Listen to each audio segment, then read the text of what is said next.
అది ఏందో అది మొత్తం బంద్ అయిందని చెప్పినారు అందరూ. మరి ఎందుకు బంద్ అయింది, ఏం సంగతి? అరే చూస్తేనేమో బాగున్నది ఇది, మరి దీన్ని చేసేసుకొని ఇంట్లో చదివించుకుంటే పెద్ద పెద్ద ఆఫీసర్లు ఇది అందరూ అయినారు. నువ్వు కూడా ఎట్లన్నా చేసి బాగా చదువుకోవాలి. ఇక చూడబోతే అసలు దళితులకు చేసిందంటే, నేను మా అందశ్రీ అన్న నేను ఇద్దరం టాప్ మేస్త్రి చేసేటప్పుడు మా అందశ్రీ అన్న చెప్పిండు, అరే నీ పిల్లగాని చదివించుకోరా అని అన్నాడు. ఏడనే అందశ్రీ అన్న చెప్తే ఆ కాచుగూడ అసలు నింబోలట్టలు ఉందిరా అన్నాడు. ఇద్దరం టాప్ మేస్త్రిలో మేము టాప్ మేస్త్రి చేసేటప్పుడే చెప్పిండు నాకు. చెప్తే తీర ఒకసారి కోని నీరు పోయి గిట్ల అయిపోయింది. ఇది మొత్తం అది కరోనా మూలాన అది బంద్ అయిపోయిందంట. అది ఎప్పుడు చేస్తారో ఏందో, నా కొడుకు చదువుకోవద్దా, నా కొడుకు బాగుపడొద్దా, మరి ఏంది సంగతి? ఇప్పుడు చూడబోతున్నా చూడు, మన రేవంత్ అన్న ఇప్పుడు దళితులకు చేసిన ఇది ఈ భారతదేశంలో నాకు అందశ్రీ అన్న బతుకున్నప్పుడు చెప్పిండు, అరే నాకు నువ్వేంద్రా పిల్లగా, నాకు నువ్వు ఓపెన్ చేయకుండా డైరెక్ట్ సీఎం రేవంత్ రెడ్డి దగ్గర పో, నువ్వు పోయి నా పేరు చెప్పన్నాడు. అరే తీరు చూస్తే మా అందశ్రీ అన్న చచ్చిపోయిండు. ఇక ఇప్పుడు నాకు దిక్కు దివానం లేదు, ఎక్కడ పోవాలో అర్థమైతే లేదు. నా కొడుకుని తీసుకొని వచ్చి చూస్తేనేమో ఈ హాస్టల్ ఇట్లా అయిపోయింది. అందరూ పెద్ద పెద్ద సార్లు చదువుకున్నారు, బాగుపడ్డారు. ఆయన తల్లి చేస్తూనే ఉంటున్నాడు. సారు మనం భారతదేశంలో ఎప్పుడు తీసుకున్నా కూడా ఈ దేశంలో ఒక దళితుడు చచ్చిపోతే పాడమోసిన సందర్భం మా రేవంత్ అన్నది తప్ప ఎవరైనా ఉన్నారా చెప్పాలి? మీరే ఎవరు లేరు. కాబట్టి అట్లాంటిది మా అందశ్రీ అన్నకు, మా గద్దర్ అన్నకు ఎంతో విలువనిచ్చిండు. దళితులకు ఒక మనోధైర్యాన్ని ఇస్తున్నాడు. మన అంటే ఇంత బాగానే ఉన్నది, కానీ చచ్చిపోయినప్పుడు బాగానే చేస్తున్నాం అన్న కాదంటలేను. కానీ బతుకున్నప్పుడు ఇంత కొన్ని వేల మంది పిల్లలు, వందల మంది పిల్లలు ఇందులో విద్యకు ఉపాధికి దూరం అయిపోయి ఆగమైపోయినాం. 5 ఏళ్ల నుంచి ఏం లేదు, ఎక్కడ లేదు. విద్యకు ఉపాధికి దూరం అయిపోయినాం. అన్న రేవంత్ అన్న నీ దండం పెడతా, మాకు అందశ్రీ అన్న నాకు బతుకున్నప్పుడే చెప్పిండు, నువ్వు ఎట్టయినా తోడవుతావు అని చెప్పిండు నాకు. కాబట్టి అన్న నువ్వు ఇప్పుడు చెప్పిన భారతదేశం వెనకటి చెప్పిన సరే, ఇప్పుడు భారతదేశం మనకు ఎట్లా ఇటు అంబేద్కర్ సార్ మనకు ఏదో బాబాసాహెబ్ అంబేద్కర్ మనకు రాజ్యాంగాన్ని ఇచ్చిండు. ఇచ్చిన తర్వాత మరి కనీసం అప్పటి నుంచో ఏమైనా ఉన్నదా? మనకు ఏమీ లేదు. ఎవరన్నా మనకు భారతదేశం స్వతంత్రం వచ్చిన తర్వాత పాడమోసిన సందర్భం ఎక్కడ ఉందా? మనకు ఒక సీఎం లేదు. మన రేవంత్ రెడ్డి సారే చేసిండు, మంచి భరోసా ఇస్తుండు. కాబట్టి ఇట్లాంటి అరే చచ్చిపోయినప్పుడు పాడమోసిన సందర్భం ఉన్నదా? గత ప్రభుత్వం ఉన్న మహనీయులు ఇంతమంది ఉన్నారు. ఆ మహనీయుడు అయితే ఆయన ఆ పెద్ద మనిషి అయితే సంతాపం కూడా చెప్పలేదు. ఎంత ఘోరం ఇది. గద్దరన్నకు ఫిలిం అవార్డ్స్ పేరు పెట్టిండు, అందశ్రీ అన్నకు స్మృతివనం పెట్టిండు. అయ్యా ఇక చెప్పుకుంటూ పోతే నీకు చెప్పాలా? ఇక మా పూర్వ విద్యార్థులు నేను కోరుకునేది ఒకటే చెప్తా, అన్ని చెప్తా మీకు. మీ పదసార్లు ఉన్నారు, మీరు దగ్గరికి ఎందుకు వచ్చినావు? మీ దగ్గరికి ఎందుకు వచ్చినావు అంటే, అయ్యా ఈ హాస్టల్ ఓపెన్ చేయాలి, నా పిల్లగాడు చదువుకుంటాను అంటుండు. ఏం రా కుమారు, ఉద్యోగం వచ్చింది అరే నీకు? అసలు సార్లకు చెప్పురా. కరెక్టే, కానీ ఇప్పుడు ఈ హాస్టల్ మూసేసారు కదా. అవును, ఇప్పుడు మేము కూడా రూల్స్ ప్రకారం పనిచేయాలి కదా. అవును, ఇప్పుడు మేము ప్రభుత్వానికి రూల్స్ ఉంటాయి, ఆ రూల్స్ కొన్ని మాకు ఇప్పుడు అధికారులం అయితే ఇష్టం ఉన్నట్టు చేయలేం కదా. అవును, ఇప్పుడు హాస్టల్ మూసేసి ఉన్నది, మేము ఎట్లా ఓపెన్ చేయడానికి వస్తుంది? మీరు ఒక్కటే అయ్యా దండం పెడతా, మీరందరూ అధికారులు చేసి సీఎం రేవంత్ రెడ్డి దగ్గర తీసుకుపోతే, నా దగ్గర కిరణ్ ఉన్నాడంటే వెనకటంటే మొన్ననే కిరణ్ చేసిన పత్రాలన్నీ నాకు ఇచ్చిండు. మీకు అవి చూపిస్తా నేను ఏమేం చేసిండో.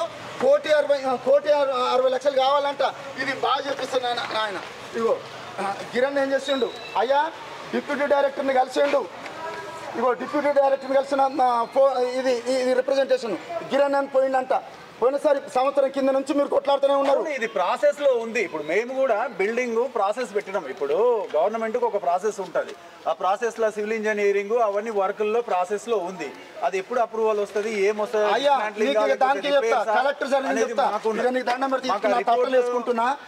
ఇంజనీరింగ్ డిపార్ట్మెంటు ఇదేంది స్టూడెంట్ టెక్నో క్లినిక్ అని ఒక ఇంజనీరింగ్ డిపార్ట్మెంట్ అంట. నాకేమో తట్ట మోసుకున్నటువంటి నాకేం తెలియదు, కానీ ఈ స్టూడెంట్ టెక్నో క్లినిక్ వాళ్ళని మొత్తం రిపోర్ట్ ఇచ్చిండ్రు. ఇది ఈ రిపోర్ట్ ప్రకారం ఏంటంటే ఆయన ఆ గిరణ రాలేదంట, కానీ నా చేతిలో పెట్టిండు.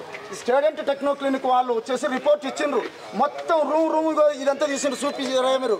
రూమ్ తీసి ఎక్కడెక్కడ ఏమున్నది, రిపేర్లు ఏం చేయాలి అంటే నా తట్ట పట్టుకొని వచ్చిన నేనే చేస్తాను, నా పిల్లగాని చదివించుకుంటానని. ఎవరు రిపేర్ ఉందో చెప్పు? మా అందశ్రీ అన్న చేయలేదా? మా ఇండస్ట్రీ అని చేయలేదా? తట పని నాకు నేర్పేయలేదా? నేర్పించిండు. ఇగో ఎక్కడెక్కడ రిపేర్లు ఉన్నాయో మొత్తం చేయకపోరా పిల్లగా, నీకు కాకపోతే నీ పిల్లగాడు దాంట్లో ఓపెన్ చేసి చదువుకున్నాను చెప్పిండు. ఇదంతా ఇక ఉన్నాయి చూడరు మీరే. ఇది అయితే ఇందులో ఏం చేసిందంటే ఇది మొత్తం కలుపుకుంటే మరి మీ ఇంజనీరింగ్ డిపార్ట్మెంట్ ఎందుకు అనుకుంటున్నావు? ఇప్పుడు వేరే హాస్టల్స్ ఉన్నాయి కదా. ఇక నీకు ఆ మాట చెప్పాలంటే దాన్ని దండం పెడతా సారు, దండం పెడతా సారు. సారు ఇగో గంత మంచి ఇంట్లో చదువుకున్న వాళ్ళు ఇక్కడ చూపిరు సార్. మేము కూడా ఇంట్లోనే చదువుకున్నాము అయ్యా సార్. ఇగో ఇది ఎంత అంటే అయ్యా చెప్తున్నా చూడ్రి, 1,60,00,000 అంట. దీనికి ఇంజనీరింగ్ డిపార్ట్మెంట్ వాళ్ళు మీరు ఇచ్చింది 1,60,00,000. స్టూడెంట్ టెక్నాలజీ క్లినిక్ వాళ్ళు ఏమో ఇంజనీరింగ్ డిపార్ట్మెంట్కి ఇచ్చినారు. ఇంజనీరింగ్ డిపార్ట్మెంట్ వాళ్ళు మీ గవర్నమెంట్కే ఇచ్చిండ్రు సార్. ఇది 1,60,00,000 పెడితే రిపేర్ అయితే ఇచ్చిండ్రు. ఈ ఫైల్ తొక్కిపెట్టిండ్రు మీ సార్లే. ఏం చేయమంటావు నన్ను? నా పిల్లగాడు చదువుకోకుండా ఈడ మొత్తం ఉద్యోగం లేకుండా చేస్తే ఆ రిపేర్లను చేసి నీ అమ్మ తట్ట చేసుకొని చేద్దామని వచ్చిన నేను. అట్లా కాదు కదా, మనకు కొన్ని చేస్తాయి కదా. కిరణ్ చెప్పినట్టుగానే ఎంతో మంది ఉన్నత చదువులు చదువుకొని వాళ్ళందరూ ఇందులో చదువుకునేలే సార్. ఉద్యోగాలు చేస్తా ఉన్నారు, పెద్ద పెద్ద ఉద్యోగాలు, రాజకీయ నాయకులు అయ్యారు. అగో చూడు డిప్యూటీ సీఎం ప్రవీణ్ గారు, ఐపీఎస్ ప్రవీణ్ గారు, మల్లు రవి గారు డిప్యూటీ సీఎం, మల్లు రవి గారు మంత్రి పదవి, అద్దంకి దయాకర్ గారు ఎమ్మెల్సీ గారు, వీళ్ళందరూ కూడా ప్రొఫెసర్ కాసిం గారు, ఏది మన principal OU principal arts college, వీళ్ళందరూ కూడా ఇందులో చదువుకొని ఉన్నత చదువులు చదువుకున్నారు సార్. మేము కూడా చదువుకుంటూ ఈ హాస్టల్లో అడ్డ మీద కూలి పనికి పోయినాం, క్యాటరింగ్లో పోయినాం, షూటింగ్లో పోయినాం. అట్లా చదువుకొని ఈ స్థాయికి వచ్చినాం సార్. ఇప్పటికైనా ప్రభుత్వం తలుచుకుంటే ఆ డబ్బులు ఒక లెక్క కాదు. ఇక్కడ చదువుకున్న వాళ్ళందరూ కూడా ప్రబుద్ధులు అవుతా ఉన్నారు కాబట్టి ఈ హాస్టల్ను ఓపెన్ చేయాలని చెప్పి రేవంత్ రెడ్డి గారికి విన్నపం చేస్తూ ఉన్నాం. మా గిరన్న చెప్పినట్టుగా ఆయన చూడండి ఎన్ని ఈ వినతి పత్రాలు ఇచ్చి ఇట్లాంటి అధికారులకు వినతి పత్రాలు ఇచ్చి ఇచ్చి ఇచ్చి గుట్టదాఖలు అవుతున్నాయి తప్ప ఈ సమస్య పరిష్కారం అయితలేదు. దయచేసి వెంటనే హాస్టళ్ళు రీఓపెన్ చేయాలని చెప్పి మేము రేవంత్ రెడ్డి గారి ప్రభుత్వానికి విన్నపం చేస్తూ ఉన్నాం. అయ్యా మీరు ఈ హాస్టల్ రీఓపెన్ చేయకపోతే మళ్ళా మాది రోడ్డు మీద బతుకులు అయిపోతాయి. మా భవిష్యత్తు పిల్లలు ఇప్పటికే రెంట్లు కట్టలేక అనేక ఇబ్బందులు పడుతూ బయట బతుకుతూ ఉన్నారు. ఈ హాస్టల్ రీఓపెన్ చేస్తే మా బతుకులు, మా పిల్లల భవిష్యత్తు బాగుపడుతుందని చెప్పి మేము కోరుకుంటా ఉన్నాం. మా గిరన్న గారు కొన్ని విషయాలు చెప్తారు. ఇక నీకు రావాలి ఇక సారు. ఇక చూడు ఇక చెప్పుకుంటూ పోవాలంటే మా మల్లు రవన్న, బట్టి విక్రమార్కన్న దీని మీద సారు ఇక్కడ చదువుకున్నారా? ఇక్కడ చదువుకున్నాడు సారు. ఎంబీబీఎస్ చేసేటప్పుడు ఇలానే ఉన్నాడు మల్లు రవి సారు. ఈ సార్ కోసం గీ సార్ వచ్చేది ఇప్పుడు సారు, ఇప్పుడు పెద్ద సార్ అయ్యిండు, డిప్యూటీ సీఎం సార్ అయ్యిండు. తర్వాత మోత్కుపల్లి నరసింహుడు సారు, 44 రూమ్ నెంబర్ కూడా తెలుసు సార్ది నాకు. ఇక ఈయన ఎమ్మెల్సీ ఈయన నేనున్నప్పుడే ఉన్నాడు. గిరణ్ ఉన్నప్పుడు ఉన్నాడట. మీరందరూ ఉన్నప్పుడు చూసిండ్రా?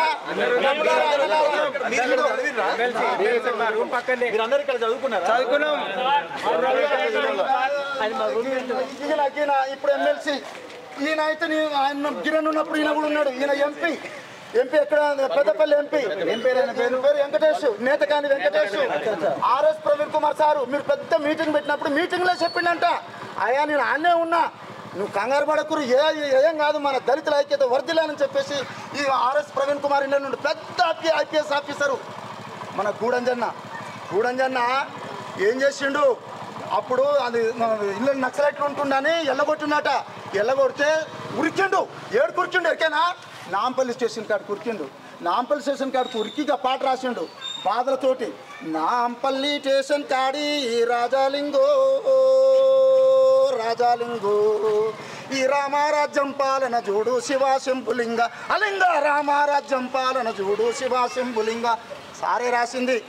అయ్యా ఇక ఈసారి పోతే ప్రొఫెసర్ కాశీమాట ఈయననే ఇప్పుడు ప్రిన్సిపాల్, ఏడ ఓయూ ఉస్మానియా కాలేజ్కి ప్రిన్సిపాల్, ఆర్ట్స్ కాలేజీలో ప్రిన్సిపాల్. ఈసారి ఇలానే చదువుకుండు. ఆ సార్ కూడా గిరన్న ఫోన్ చేసిండు. ఇక పోతే ఈయన ఇటిక్యాల పురుషోత్తం సార్ ఇంతకుముందు ఇందులో ఉన్నప్పుడు కండక్టర్ చేసిండు. ఆ తర్వాత ప్రొఫెసర్ అయ్యిండు. ఇప్పుడు హయ్యర్ ఎడ్యుకేషన్కు వైస్ చైర్మన్ సార్ను కూడా మేము దండం పెడుతున్నాం. అయ్యా ఎట్లా చేసి సీఎం రేవంత్ రెడ్డి సార్ చెప్పుర్రి. ఇక పోతే ఈయన ప్రముఖ ఇండస్ట్రియలిస్టు. ఈయన పోతే ఒక కాలేజ్ పెట్టిండు, బాగానే చదువుకుంటుండు. తర్వాత ఆయన రైల్వేలో పెద్ద ఇంజనీరు, వీళ్ళందరూ గొప్ప గొప్ప వాళ్ళు. ఇంకెట్లా వేసుకుంటూ పోతే ఈ హాస్టల్ మొత్తం లక్షల మంది, వేల మంది ఉన్నారు. అయ్యా దండం పెడతా. ఈ సందర్భంగా మీకు ఒక్కటి మాట చెప్తున్నాను నేను, అరే ఇంత చేసిండ్రు కానీ పెద్ద మనిషి నువ్వేం దిగులు పడకు. ఈ తరపున మేమున్నాం. ఇగో ఇంతమంది ఇక్కడ నుంచి చదువుకున్న వాళ్ళు, వీళ్ళందరూ చదువుకున్న వాళ్ళే ఇదే హాస్టల్ నుండి. ఈ హాస్టల్ ఎంతో మందికి అణగారిన అట్టడుగు వర్గాల బిడ్డలకు, బడుగు బలహీన వర్గాల బిడ్డలకు ఎంతో మందిని ఈ ఉన్నత స్థానంలోకి తీసుకొచ్చిన ఒక స్పెసిమెన్ ఇక్కడ పెట్టినవు నువ్వు. సో వీళ్ళే కాకుండా ఇంకా ఈ సమాజంలో ఎంతో మందిని ఈ హాస్టల్ ఆ రోజు అన్నం పెట్టి చదువునిచ్చి నిరాశ్రయులైనటువంటి మన బిడ్డలకు ఒక చదువును ఇవ్వడానికి ఒక వేదిక ఎంతో మందిని తయారు చేసింది. నువ్వు నీ పిల్లగాని గురించి అది కాకు, మన గౌరవ ముఖ్యమంత్రి రేవంత్ రెడ్డి గారు తప్పకుండా బడుగు బలహీన వర్గాల గురించి ఆలోచిస్తున్న వ్యక్తి.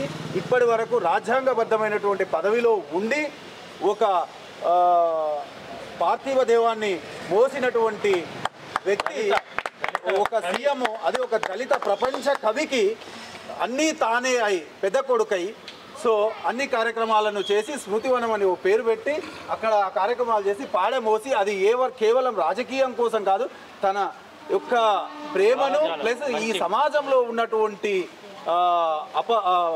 అసమానతలను తొలగించాలి, ఇన్బ్యాలెన్సెస్ అన్ని తొలగించాలి, డిస్క్రిమినేషన్ తొలగించాలి. దానికి నేనే వేదిక అవుతా. ఒక సీఎం నేను ముందుకు వచ్చినప్పుడు నా ఫాలోవర్స్, నన్ను చూస్తున్న వాళ్ళు రేపు ఎంతమంది అయినా ముందుకు వచ్చి ఈ అసమానతలు అనేటివి, ఈ డిస్క్రిమినేషన్ అనేది, ఈ క్యాస్ట్, ఈ రిలీజియన్ ఇవన్నీ పోతాయి అని చెప్పి తను ముందుకొచ్చి తన యొక్క మానవీయ కోణాన్ని చాటుకొని ఈరోజు ఎంతో మందికి ఆదర్శమైండు. అట్లాంటి పెద్ద సారు, నువ్వు చెప్తున్న లెక్కల ప్రకారము ఇవి 1,50,00,000 అంటున్నావు. 1,50,00,000 కాదు, మన ప్రియతమ ముఖ్యమంత్రి తలుచుకుంటే 10 కోట్లైనా సరే. ఎందుకంటే ఇది కేవలం ఒక కుల సంఘాలకు లేకపోతే ఇంకోటో దానికి కాదు, ఒక మానవ సంపదను సృష్టించడానికి. ఈరోజు నీ పిల్లోడు, ఈ కుమారు రేపు ఒక సైంటిస్టో, ఒక లీడరో, ఒక ఐఏఎస్, ఒక ఐపీఎస్, ఒక ఐఎఫ్ఆర్ఎస్, లేకపోతే ఒక లీడరో, ఒక సైంటిస్టో, ఒక మేధావో అయ్యిండనుకో, అతను ఎంతో మందిని సృష్టికర్తల్ని, మానవ సంపద సృష్టికర్తల్ని తయారు చేసే స్థాయికి ఎదుగుతాడు కనుక అట్లాంటి వాళ్లను తయారు చేయడానికి మన ముఖ్యమంత్రి సీట్లో మన రేవంత్ రెడ్డి గారు ఉన్నారు. తప్పకుండా నేను అనుకుంటున్నాను, ఎందుకంటే దగ్గర నుండి చూసిన వ్యక్తిగా, బ్యూరోక్రాట్స్గా మేము చూస్తున్నాము, ఆయన దగ్గర నుండి చూసిన వ్యక్తిగా తప్పకుండా ఈ హాస్టల్ పునఃప్రారంభించి మన బిడ్డలందరికీ ఆశ్రయం ఇందులో ఇచ్చే అవకాశం ఉంటుంది. నువ్వు దిగులు చెందకు. నువ్వు ఇట్లా తట్టా పార పట్టుకొని వచ్చి నేను ఇట్లా ఈ పెయింట్ చేస్తాను, రిపేర్లు చేస్తాను అంటే సారు నాకు అర్థమైంది. నువ్వు చేసే పోరాటానికి పూర్వ విద్యార్థులుగా మేము అందరం కూడా సపోర్ట్ ఉంటాం. ఏ పోరాటానికైనా, ఏ ఆందోళనకైనా మేము సిద్ధంగా ఉన్నాం. కిరణ్, నువ్వేం దిగులు పడకు, నీ కొడుకు చదువుకుంటాడు. ముఖ్యమంత్రి దృష్టికి తీసుకుపోవడానికి వీళ్ళందరూ భుజస్కంధాల మీద వేసుకొని ముఖ్యమంత్రి రేవంత్ రెడ్డి గారి దృష్టికి తీసుకుపోతారు. తప్పకుండా ఈ హాస్టల్ పునఃప్రారంభం అవుతుంది. మన బిడ్డలు చదువుకుంటారు, నీ కుమార్ చదువుకుంటాడు, అందులోకి ఆఫీసర్ అవుతాడు. ఏం కుమార్, చదువుకుంటావా? హాస్టల్ ఓపెన్ చేపిస్తే నువ్వు చదువుకుంటావా? ఏమైతావు రేపు చదువుకొని? డాక్టర్ అవుతావు. ఒక డాక్టరు, ఒక యాక్టరు, ఒక లీడరు, ఒక సైంటిస్టు, ఈ సమాజానికి ఉపయోగపడే వ్యక్తులుగా ఈ హాస్టల్ నుండి ఎంతో మంది వెళ్ళిండ్రు. తప్పకుండా గౌరవ ముఖ్యమంత్రి రేవంత్ రెడ్డి గారు మీకు ఈ హాస్టల్ తరపున, ఈ పూర్వ విద్యార్థుల తరపున వాళ్ళు ఇస్తున్న రిప్రజెంటేషన్ ప్రకారం మీకు ఒక విన్నపము, దయచేసి ఈ హాస్టల్ను పునః ప్రారంభించండి. దానికి కావాల్సినటువంటి రిపేర్లు మీరు తలుచుకుంటే మైనర్ 1,50,00,000 అని మీ మన గవర్నమెంట్ ఇచ్చినటువంటి టెక్నికల్ రిపోర్ట్స్ చెప్తున్నాయి. 1,60,00,000. సో గవర్నమెంట్ మీడియా మిత్రులకు దయచేసి ఇది ఒక్కసారి జూమ్ చేయండి. సో 1,60,00,000, 1.6. సో ఇది మన డిపార్ట్మెంట్స్, మన టెక్నికల్ డిపార్ట్మెంటు, ఇంజనీరింగ్ డిపార్ట్మెంటు, మన గవర్నమెంటే ఇచ్చినటువంటిది. దయచేసి ఈ అమౌంట్ చాలా పెద్ద అమౌంట్ కాదు, మీరు అనుకుంటే చిన్న అమౌంట్, కానీ ఎంతోమంది మేధావుల్ని తయారు చేయడానికి ఇది ఒక వేదిక అవుతుంది. మానవ సంపదను సృష్టించడానికి ఇది ఒక వేదిక అవుతుంది. ఈరోజు ఒక్కొక్కరు ఒక మిసైల్ లాగా రేపు ఈ సమాజానికి ఉపయోగపడతారు. లేకపోతే నిరాశ్రయులైపోయి చదువుకు దూరం అయిపోయి సమాజంలో పేరుకపోతున్నటువంటి అసమానతలకు కానీ లేకపోతే సమాజానికి చీడపురుగుల్లాగా తయారయ్యేటువంటి శక్తులుగా మారే అవకాశం ఉంటుంది చదువు లేకపోతే. గ్రామీణ ప్రాంతాల నుండి దూర ప్రాంతాల నుండి వచ్చే బిడ్డలు ఇక్కడ చదువుకోవడానికి అవకాశం ఉంటుంది. పెద్దాయన తప్పకుండా నీ ఆశ నెరవేరుతుంది. నీ బిడ్డతో పాటు మా అందరి బిడ్డలే కాకుండా ఇంకా ఎక్కడైతే అట్టడుగు వర్గాలు ఉన్నారో వాళ్ళకు తప్పకుండా ఇది వేదిక అవుతుంది. సీఎం సారు దయచేసి ఇది మా విన్నపము, మీరు యాక్షన్ తీసుకొని ఒక్కసారి మీరు అనుకుంటే ఒక్క సెకండ్, నిమిషం వద్దు, ఒక్క సెకండ్ అనుకుంటే ఈ హాస్టల్ ఓపెన్ అవుతుంది సార్. ఎంతో మందికి రేపు ఉపయోగపడుతుంది. ధన్యవాదాలు మిత్రులు. నాకు ఒకటి అనిపిస్తుంది, అరే దేశంలో ఒక దళితుడు చచ్చిపోతే పాడమోసిన మన రేవంత్ సారు ఎంత గొప్పోడు అసలు. ఆ గొప్పతనం ఇంకెవరైనా చేస్తారా అసలు? ఇక ముందన్నా ఎవరు మాయమైపోతున్నాడు మనిషి అన్నాడు, కానీ బతికే ఉన్నాడు. అట్లాంటి మానవత బతికే ఉంది. అంటే మీరు రాసిండ్రు సీఎం రేవంత్ రెడ్డి గారి మానవీయ మమకారానికి మా జోహార్లు అని మీ కాచిగూడ హాస్టల్ తరఫు నుంచి చెప్పినారు. ఈ సందర్భంగా నాకు అన్న మా అందశ్రీ అన్న ఒక మాట చెప్పిన దాని ప్రకారం నేను అసలు మనిషి బతికి మానవీయత ఏమి చచ్చిపోలేదు, బతికే ఉన్నది. ఎట్లా బతుకున్నదా ఇక చూడు. చూడకపోతే నాకు ఆయన అన్న పాట కొంచెం నేర్పింది నాకు అందశ్రీ అన్న. ఆయన పాటనే మళ్ళీ బాణ తీసుకుని మళ్ళీ పాట కట్టినా నేను వినిపించాలా? మాయమైపోలేదు అమ్మా మనిషన్నవాడు, ఓ మన మధ్యనే ఉండు చూడు రేవంత్ రెడ్డి సారు. పాడనే మోసిండు 10 మంది మెచ్చిండ్రు, దళితులలో తాను ధైర్యాన్ని నింపిండు. మాయమైపోలేదు అమ్మా మనిషన్నవాడు, మన మధ్యనే ఉండు చూడు రేవంత్ రెడ్డి సారు. నంది అవార్డులకు గద్దర్ పేరెట్టి, లలిత కళలను నేడు వెన్నెలకు తోడ్చేసి, ప్రజయుద్ధ నౌక గద్దరన్నను నేడు ప్రజల గుండెల్లో గూడుగట్టెను చూడు. మాయమైపోలేదు అమ్మా మనిషన్నవాడు, ఓ మన మధ్యనే ఉండు చూడు రేవంత్ రెడ్డి సారు. ఆర్టీసీ బస్సుల్లో ఆడపడుచులను నేడు ఊరూరు దిప్పుతూ ఉచిత ప్రయాణం నిచ్చేనమ్మా. బంధాలు కొంతైన మెరుగాయేనమ్మా. అహంకారపు బుద్ధి ఈర్ష్యరోగాలను అసెంబ్లీ సాక్షిగా కడిగి పారేసిండు, చీల్చి చెండాడిండు. మాయమైపోలేదు అమ్మా మనిషన్నవాడు, ఓ మన మధ్యనే ఉండు చూడు రేవంత్ రెడ్డి సారు. అయ్యా రేవంతయ్య, మా మధ్యలో ఉన్నావు బిడ్డ, నీకు దండం పెడతా. ఎట్టన చేసి ఈ హాస్టల్ చేసి నా కొడుకుని మళ్ళీ చదివించుకుంటాం. నా ఒక్క కొడుకే కాదు, నీలాంటి కొడుకులు నాలాంటి కొడుకులు దళిత వర్గానికి ఎంతో చేస్తున్నావు అటయ్యా. నాకు మా గదర్ అన్నకు చేసినావు, మా అందశ్రీ అన్నకు చేసినావు, ఇక చచ్చిపోయిన వాళ్ళకి బాగానే చేస్తున్నావు. కానీ మంచి కాదనమ్యం దానికి. నా బిడ్డలు కూడా చదువుకుంటారు, కలెక్టర్లు అవుతారు, ఇంతమంది చెప్పిన వాళ్ళందరూ ఇల్లు చదువుకున్న వాళ్ళే. మరి అట్లాంటి వాళ్ళు ఇంకా కావాలంటే నీ చేతుల్లో ఉందయ్యా, నీకు దండం పెడతా. ఎట్టన చేసి నువ్వు అనుకుంటే 1,60,00,000 కాదు 10 కోట్లైనా దీన్ని కూలగొట్టి మళ్ళీ కట్టిస్తావు నువ్వు. నాకు ఆ నమ్మకం ఉంది. చేసి ఈ సందర్భంగా నేను మీకు వినమిస్తున్నా. పెద్ద మనిషి, నువ్వు ఈ పాట ఎవరు రాసిర్రు? అందశ్రీని తీసుకొని నేనే కైగట్టిన. నువ్వు కవివా?